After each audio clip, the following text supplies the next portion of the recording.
Hey there, welcome back to another video. This time around, it is my review of the 1989 comedy film Troop Beverly Hills. Now, this is a film that I honestly have some nostalgia for. I remember watching this on VHS or watching it whenever it was on cable. So it's a film that I definitely have a soft spot for. And while I have to admit, some of it can be kind of lame, some of it isn't as good as it could have been, I still find it to be a relatively fun romp. And I think it's deserving of its cult classic status for the most part. Now, before I get around to sharing more of my thoughts on Troop Beverly Hills, I would like to give a special shout out to Brock for requesting this video. And if there is another review of a film or a TV show or a topic that you would like to see me discuss in the future, feel free to donate to either my PayPal, my Patreon, or my Cash App. The link to all three is in the video description down below, and I'll try to get to your request as soon as I possibly can. Now, True Beverly Hills is directed by Jeff Kanew. Now, prior to this, he directed Revenge of the Nerds, which is another film about a group of social misfits and outcasts who find a way to overcome the odds and win in the end. So, there is a certain familiarity that he has with the material, and I think that does pay off in the end. Also, he's a director who has experience doing relatively light-hearted comedies, which is what Troop Beverly Hills is. So he was able to bring that to the film, and it definitely was to the film's benefit, and is a big part of why the film is such a fun watch.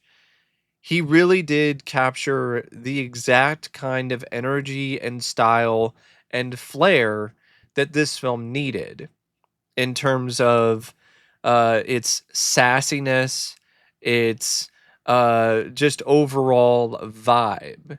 And it's the kind of movie that visually you might look at it and be like, okay, that's not impressive at all. But the director is just he's just sitting back and letting his cast do the majority of the work here. He's letting them carry the film. He's allowing the script and the dialogue and other aspects of the movie to really do more of the heavy lifting than the visuals and the direction. The direction is still sound, though. It's still very professional. It's still polished in its own right. And like I said, there's something to be said about a director who's willing to take a step back and not be so upfront and really the main focus, and just allow things to naturally uh, occur when it comes to the production and the filming. And I think that creates a certain spontaneity, and it definitely does add a certain energy to this film that wouldn't be there otherwise. The framing is adequate. It's good enough when it comes to the shots. There's not a ton of unique or intriguing camera work in terms of pans or zooms or tracking shots, but there's a little of it. So it's not something to me that looks exactly like something you would have seen on a sitcom back in the late 80s. I don't really feel that way about the movie. And there is also something to be said about a director working with such a young cast and getting consistently good performances from his young cast members, and also not allowing these young cast members to run amok. I definitely feel that Jeff did a very efficient and solid job. The screenplay is by Pamela Norris, Margaret Greco Oberman, and it's based on a story by Ava Ostern Fries, who actually had an experience similar to Phyllis Neffler in this, where she was this rich housewife who all of a sudden had an opportunity to become a troop leader. And so her experiences are adapted into this story. Now, the screenplay to me, there is a certain amount of genericness, a certain amount of played out aspects, been there, done that kind of vibes, deja vu when it comes to the storyline, some predictability when it comes to some of the different plot points. Some of the comedy isn't necessarily the funniest, and definitely some of the writing for some of the characters isn't as strong as it could be, and it could have used some work, especially when it comes to the climax. But it sets up its characters very well. And I think that is something that it doesn't get enough credit for.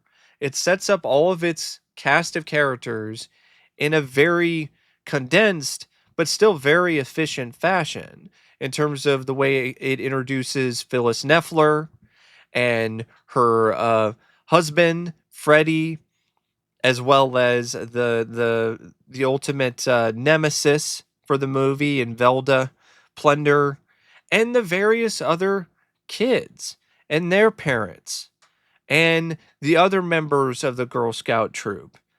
So that is an element of this script that I think is overlooked by a lot of critics, because a lot of movies like this would just throw you in and not really take as much of an effort as this film does when it comes to introducing the Girl Scouts, their parents, and our lead in Phyllis Neffler. And the script also does a really wonderful job in terms of providing Phyllis with a distinct personality and charm to her, and the girls with their own distinct uh, charisma and charm and individual quirks. So they never really completely blend together, and you're not able to differentiate one girl from the next, which is very common in these kind of movies when it comes to a group of kids.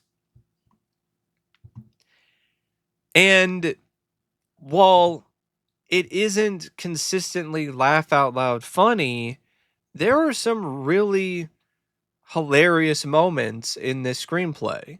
And a lot of it is actually some adult humor, which I didn't get when I was a kid, but as an adult watching this movie, it's honestly a screenplay that has some serious balls, because it has jokes in this that are very edgy. For instance, after the scene at the hotel when Phyllis, after the disaster that was trying to rough it in the woods and camp with her girls, she takes them to a hotel in Beverly Hills. They spend the night there. Uh, Velda winds up coming in later after she heard about where they were, goes to the hotel, is angry at Phyllis, and lectures her and berates her, and then walks away. Phyllis tells Velda to her face that she will see her next Tuesday. This is something that's a reference to the C word. Not something that you would get as a kid, but as an adult, you're like, that is actually pretty funny. Then you have a later scene with Phyllis where she is at a CPR class with this cop, and this cop tells her to lay down on the floor with her mouth open. She does so, and then this is what Phyllis says: "Hey girls, last time I did this, I didn't earn a badge." Like, that is hilarious. And that is absolutely not something that is a joke that's meant for kids. It continues.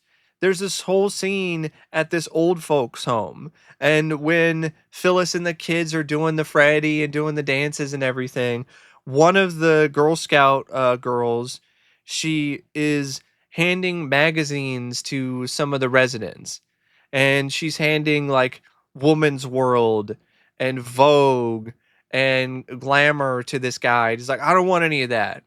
And then she hands him a Penthouse magazine. And then he's like, yeah, like that is totally not for kids. But because it's willing to go there, it's hilarious. The funniest moments in this script are the moments where it goes wildly against type and is having edgy jokes.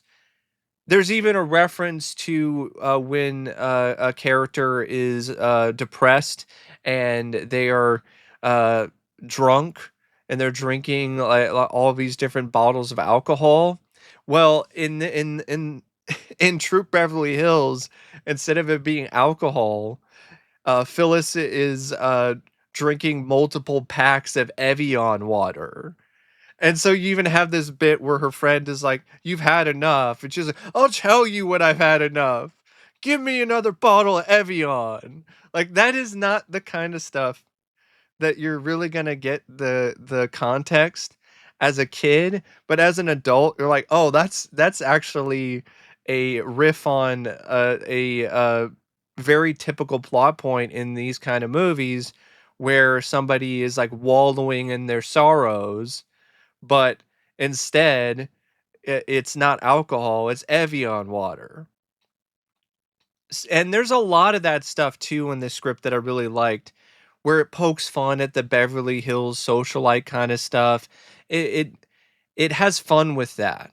Where the girls they earn their own badges and they're related to being Beverly Hills socialites, getting facials and identifying gems and fashion badges and so on and so forth. So there is definitely some satirical elements when it comes to the screenplay as well. And I actually like the fact that the girls are the rich girls, that it's about Troop Beverly Hills. And it's not another typical group of kids who are nerds and social outcasts in school and in the scouts. I like that it changes it up, it switches it up, and it shows you how rich kids can also be social outcasts in certain situations, which does happen. And it also shows you the problems that rich kids face and how that affects them. How you can have a daughter of a has-been actor who's out of work, who feels ashamed that she can't afford the money to give her troop leader for patches. So she runs off, and then Phyllis has to comfort her, and then another girl gives her money for the patches. You have a scene with this girl named Chica, who she is distraught and upset one night because their parents went on a impromptu vacation and forgot her birthday because they're so focused on going on trips and spending their money and experiencing such a lavish lifestyle that they completely forgot about their daughter's birthday.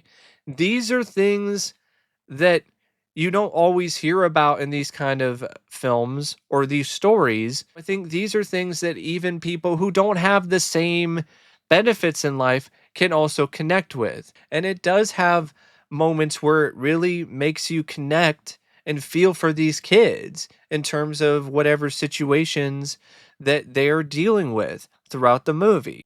Speaking of situations, another thing that I liked about this script is how it handles the situation of divorce. A lot of times when it comes to these kind of films, they have a very one-sided approach to divorce. So it was nice to see that in the script for Troop Beverly Hills, it provides reasons for both parties in terms of why they're considering and are leaning towards a divorce at this point. And I felt that that was really nice to see. I know it's gotten a lot of praise for its script for its feminist messaging, and I could definitely see that, especially when it comes to how Phyllis finds a way to prove her husband and other people wrong, showing that she can actually finish something that she starts and do it her own way and be successful at it. But I don't feel that that messaging is forced down your throat or is preachy. The script still has its issues, though. For one, like I said, some of the comedy falls flat, isn't that funny, and is more tired and kind of corny than anything else. You have this side character in Annie Herman, who's Velda's assistant, who is spying on Phyllis, but then ultimately joins Phyllis's troop and decides to team up with Phyllis and defeat her former boss in Velda. This character might have worked if there was more to this character. There's barely anything. You don't really get a lot in terms of character depth. You don't really get a lot of moments with her where this character is really able to showcase things that make this character important or worthwhile. She just came across as kind of a pointless character and honestly just kind of there to be a punching bag for Velda, but you already had a punching bag in Phyllis. So why have this girl? So it's just one of those things where, yeah, I feel that character was very underdeveloped and kind of weak. And speaking of underdeveloped, the Red Feathers. The Red Feathers are the rival troop that Troop Beverly Hills is battling throughout the movie. And other than a scene early in the movie where a couple of the Red Feathers insult the girls, the bit where they go on the girls' turf and sell their cookies to the celebrities and the Hollywood types and force the girls to have to do the whole concert thing and then the gala and all of that. Other than that bit and then a little bit during the jamboree when they changed the signs, the direction of the signs for the uh Troop Beverly Hills and cut down the bridge that they're supposed to cross to get over this ravine. Other than that, they don't really do that much. So I feel that they should have been a bigger part of this movie and of this story. Most of it is focused more on Velda and her rivalry with Phyllis, and it doesn't necessarily connect on the same way with the girls. So I feel like there should have been more with the girls competing against or trying to battle the other Girl Scout troop than what you got, because it's not much. Have a bit where the Red Feathers prank Troop Beverly Hills, and then Troop Beverly Hills gets back at them. And then you have another bonding moment with Phyllis where she has to pick up her girls who are stranded somewhere after they did the prank and they're all freaked out and that they're afraid of getting in trouble. And then Phyllis picks them up and, tells them that, hey, what you did was wrong, but but it was funny. But then she does the whole thing where, yeah, they might have deserved it and it was funny, but don't stoop down to their level. Find a way to get back at them in a different way. Like, hey, we've got the jamboree coming up. Let's just beat them at their own game. Stuff like that. And speaking of the jamboree, instead of having more scenes about the divorce and that whole stuff with Freddie and his other girlfriend that he's seeing for a small amount of time, his new fiance, played by Karen Copen's Lisa. Instead of having that whole thing, just have more to the jamboree. Have more Girl Scout troops, maybe like two or three more troops with different girls and different Girl Scout leaders and different approaches to winning the jamboree and different strategies and a different name and mascot and so on and so forth. They didn't really put a lot of emphasis on these other troops and their place in the jamboree, where they finished, how they did, how they were doing. Never really got any of that. So I feel that was definitely uh, not that great, to say the least. Also, the jamboree itself is boring. It's just a race. They just run. Where's the competitions? Where's all of that? Would have liked to have seen the girls do other stuff than just run around. The way that everything is handled in terms of the jamboree itself, it's not that satisfying. Yeah, Troop Beverly Hills winds up winning in the end, but they win due to a technicality because the Red Feathers didn't finish with their entire troop because they left Velda behind. What the Red Feathers did, it just felt like they didn't get enough of a comeuppance in the end. Oh, they lost, but they still stole the trophy and they still did all these other things. So it's like there's not a satisfying comeuppance for the Red Feathers at the end, other than they lost. And then it also has a confused message about, oh, don't worry about revenge. Hey, do the right thing, take the high road and help Velda. Even after the girls were like, leave her there. They're like, nah, Phyllis is like, no, we should help her. And they do that. But then with the Red Feathers in their actions, it doesn't really coincide with that message. Where's the scene where the Red Feathers feel bad about stealing the trophy and then are like, man, this isn't right. They won. Like this, we don't need to be like Velda. And we don't need to be like her. Let's just let's give the trophy back. They go and give the trophy back and they apologize and the two troops they share a truce with one another. No, you don't get that. Instead, it's not a satisfying conclusion either way when it comes to the climax. So much of it is spent with this really drawn out scene with Phyllis trying to cross this log that's over a ravine that isn't really that effective because it's so obviously a fake log over a fake ravine. Like that really looked bad. And I don't blame the director for that. I blame the props guy because that just looked like a piece of styrofoam that was painted to look like a log. Despite my issues with it, I do still think this is a good script. It does a good job introducing the characters, allowing you to get to know them in a short amount of time, and does enough to make you care about them as the story progresses. You have some clever stuff involving the Beverly Hills aspect of it, that's rather fun. Like when the girls are staying at the hotel and they share scary stories around the fire, and Phyllis shares a story, and it's all about the horror of getting a perm, or the adult humor that I was mentioning, or some of the other things involving the screenplay that are fun and clever and provide the girls with a lot of personality, things to do. It's a weird film where everything leading up to the finale is mostly good, if not great at points, and then the finale itself is the weakest part of the movie. It's the craziest thing. Now, the cast, I think it's a great cast.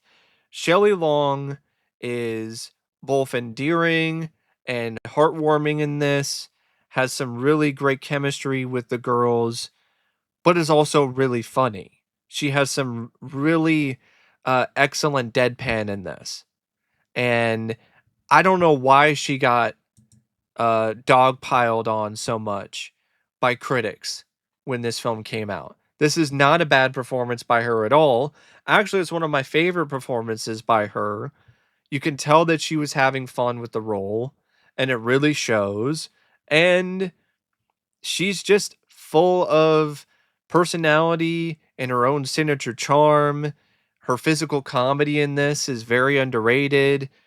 Yeah, I love her in this. She's just a genuine treat in Troop Beverly Hills.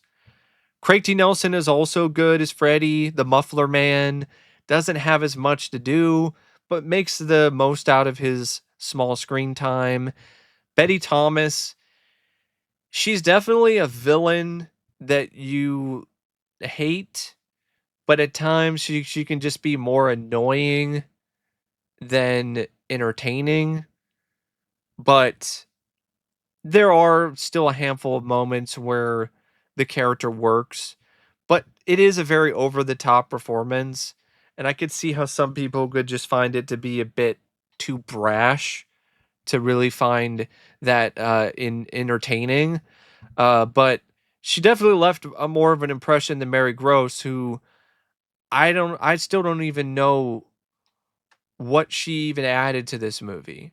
Stephanie Beacham as Vicky, Claire's mother, a romance novelist. She was fun. She wasn't in it a lot, but I did enjoy her in the few scenes that she was in. Um, Lindley, she's the head of the Wilderness Girls. Uh, she's the older veteran statesman, Frances. She was funny. And then, of course, you've got people like Ed Burns, who plays Ross Coleman, Emily's father, the out of work actor. And then you got the girls. Amy Foster as Claire, Carla Gugino as Chica, in, I believe, her acting debut or one of her first roles. Heather Hopper as Tessa, Kelly Martin as Emily, Emily Schulman as Tiffany, Tasha Scott as Jasmine, Aquilina Soriano and Lily Marsigan, who are the daughters of the dictator. Jenny Lewis as Hannah. Those girls are great. They had really good chemistry. They definitely had their own distinct charm and personality, and they were fun to watch. So they made a great group of Girl Scouts. And then you have some other actors and actresses, like Tori Spelling is in this as uh, Jamie, Cleo's friend and troop mate, who's a member of the Red Feathers. Dinah Lacey, who played Cleo, Velda's daughter. Uh, you got cameos by different celebrities. Kareem Abdul-Jabbar plays himself in this. You've got Robin Leach, Cheech Marin, Pia Zadora, Ted McGinley. So yeah, in my opinion, it's a really solid and genuinely good cast. The cinematography by Donald E. Thorin, it's it's fine. It's not anything fantastic, but it's fine. Feel the same way about the editing by Mark Melnick. The music by Randy Edelman, it's a signature Randy Edelman kind of score. This is a composer who's done a lot of these movies. You hear a lot of similar refrains in this score compared to something like The Big Green or some of the other movies that he's done. But he found a particular niche, and there's a reason why he was given so many of these jobs because he just does a great job capturing the vibe and overall feel of a lighthearted kids movie. That he just does a good job with that, and this score is no exception. And then you have the original songs or the licensed music that was used for this. The best song is the one in the opening credits, "Make It Big" by the Beach Boys. The rest of the songs are just they're not that great to me. And speaking of the opening credits, I wanted to mention the animation in the opening credits, which was really fun and unique and just cool. I know John Kay, the infamous John Kay. He was involved with it, but he wasn't the only person doing the animation. I really, for the most part, enjoy this movie, other than a weak climax. That's really the main thing about it that is just not on par with the rest of it. But anyway, thanks for watching my thoughts on Troop Beverly Hills, and until next time, I'll see you later. See ya.